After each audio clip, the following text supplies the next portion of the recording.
Cinéma 93 de cette initiative. Merci bien sûr au Ciné 104 de l'accueil de cette journée qui, au vu des inscriptions, intéressait à la fois des salles de cinéma, des programmateurs, des réseaux de salles, des programmateurs de festivals, des représentants de Cinémathèque, des distributeurs, des critiques, et certains de ces corps de métier vont faire partie des intervenants qui vont succéder lors de deux moments d'échange. On voit aussi que de nouveaux publics découvrent autrement les classiques et ont des pratiques inédites de visionnement. Et c'est cette évolution, évidemment, qui amène à nous questionner sur, aujourd'hui, l'identité des salles et leur manière de présenter ces films, aujourd'hui, au public, avec éventuellement des passerelles possibles avec les nouveaux modes de diffusion. Je voudrais référer à un formidable entretien que je vous recommande sur le site romainlubric.org. Romainlubric.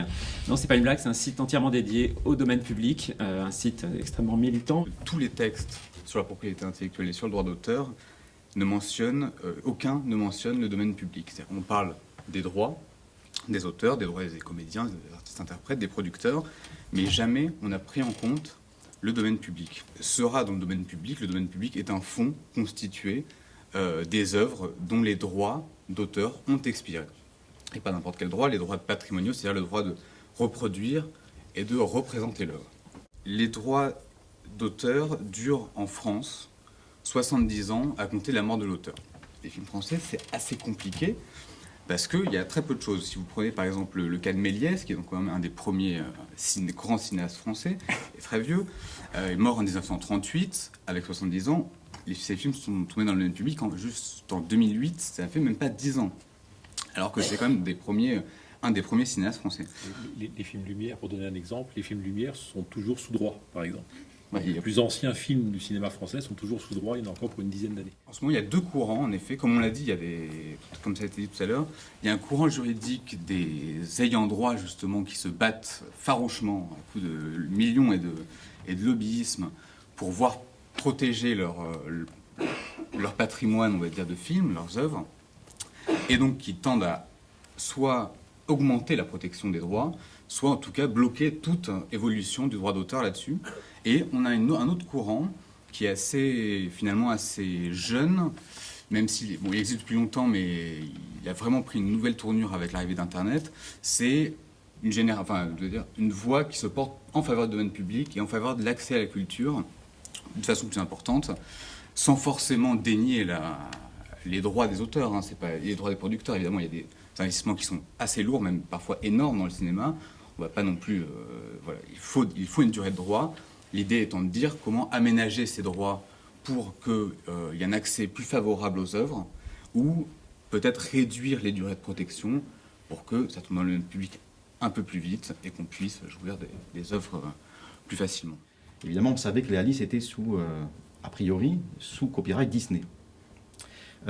Et dans la discussion avec la Cinémathèque, ce qui a été très intéressant assez rapidement, c'est que Alice était un cas d'école, effectivement, puisque les Alice Comédies n'ont pas été produits par la société Disney qui a aujourd'hui les droits sur l'ensemble des films Disney depuis Oswald le Lapin, qui est donc la création Disney qui suit immédiatement Alice.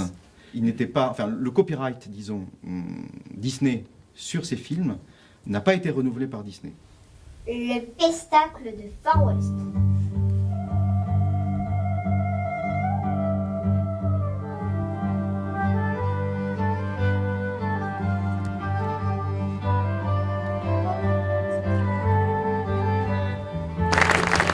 Compte que beaucoup d'ayants droit vont chercher, tant que le film est encore couvert par la propriété des droits, donc pas encore dans le domaine public, à prolonger cette propriété et à organiser le fait que le moment de tomber dans le domaine public va se repousser un peu éternellement parce que on s'arrange pour que le matériel soit bien défini, retrouvé, circonscrit et acquis, qu'on commence à sortir des versions restaurées et de préférence on va rajouter effectivement un accompagnement musical ou autre pour permettre de prolonger la durée des droits.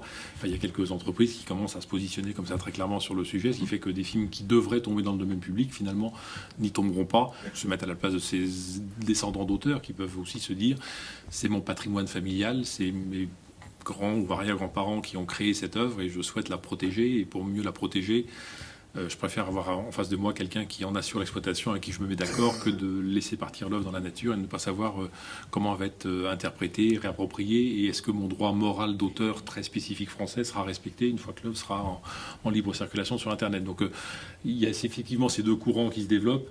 Il y a des positions et des avantages des deux côtés. C'est pas forcément facile de trouver le bon équilibre. Par principe, il faut se dire qu'une version restaurée accessible sur Internet, il faut se poser la question, honnêtement. C'est pas logique qu'elle soit en libre accès. Vu les coûts de restauration, et ça nous on voit bien passer les devis, on en fait nous-mêmes, vu les coûts de restauration aujourd'hui pour avoir des fichiers de belle qualité avec des numérisations en 2K, etc., qui soient en libre accès sur Internet, il y a un problème quelque part. Donc il faut toujours être prudent par rapport à ça. Je m'adresse plutôt aux exploitants de la salle. Cette fédération présente une vingtaine de membres qui sont répartis sur l'ensemble du territoire français. Et les cinémathèques peuvent accompagner aussi les exploitants dans leur recherche sur les droits de film.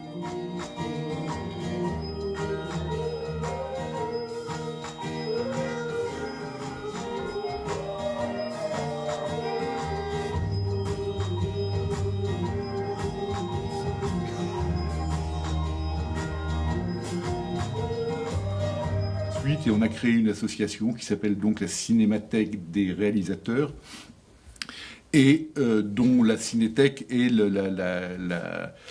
l'émanation. La Cinéthèque, c'est un site sur lequel on peut voir un certain nombre de films. 550 films acquis, parce qu'évidemment pour nous, en tant aussi que réalisateurs, l'idée que les films soient visibles, et c'était important, mais il fallait qu'ils le soient aussi dans un cadre tout à fait légal. Jean-Baptiste et la petite équipe qui travaille autour de lui négocient à longueur de journée les droits avec des distributeurs, avec des ayants droit. Il y a des films qui reviennent beaucoup, Conversation secrète de Coppola revient beaucoup, par exemple. Choisi par Schatzberg notamment. Des films comme Les Parapluies de Cherbourg reviennent souvent. Dernièrement, Showgirls a extrêmement bien marché. Alors, il marchait depuis le départ. On voit bien cette complémentarité entre salle et VOD pour le coup, parce que le film a bien marché en salle à ma connaissance. Et là, il y a eu de nouveau un boom de consommation sur la Cinéthèque également. Est-ce qu'on peut poser, vu de l'exploitant, la question de cette complémentarité éventuelle et des constats faits très directement et très concrètement sur les audiences qui vont chez vous et qui par ailleurs pratiquent certainement une consommation en ligne de films? Oui, comme tous les jeunes de France, évidemment. Enfin, c'est quelque chose qu'on mesure tous les jours et qu'on mesure aussi dans le temps. On a réouvert la salle en 2001, donc on est spécialisé dans le cinéma de patrimoine. Nous, on a un public qui se rajeunit, en fait. On a à peu près, si on met de côté les scolaires et le jeune public, on a un public qui est à peu près 50-50 retraités étudiants, on va dire. Voilà.